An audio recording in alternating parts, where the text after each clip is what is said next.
రెండింటి సముద్రాల మూలకాల సంయోజనం కూడా ఒక్క మాదిరిగానే ఉంది.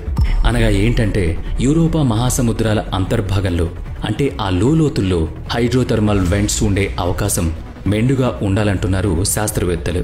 యూరోపా భూ ఉపరితలం మీద దాని వాతావరణంలో నేల స్వభావంలో జీవరసాయన ధర్మాలకు అనుకూలత కలిగిన ప్రాథమిక మూలకాలు ఉన్నట్లు శాస్త్రవేత్తల పరిశీలనలో వెల్లడైంది.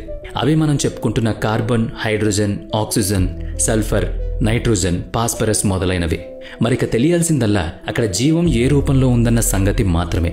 అందుకోసమే ఒక స్పేస్ ప్రోబ్ను నాసా సిద్ధం చేస్తోంది. గ్రహాంతర జీవం ఉనికి పట్ల వాటి జీవ రసాయన ధర్మాలు తెలియాలి. అప్పుడు భూమి మీద ఉన్న మానవులకు మరో తోడు దొరికినట్లు అవుతుందేమో చూడాలి. ఈ ప్రయోగంలో ఏ వివరాలు తెలిసినా కూడా అవి భూగోళం మీద వివిధ దేశాల అంతరిక్ష ప్రయోగాలకు స్ఫూర్తిని కలిగించడం మాత్రం తథ్యం.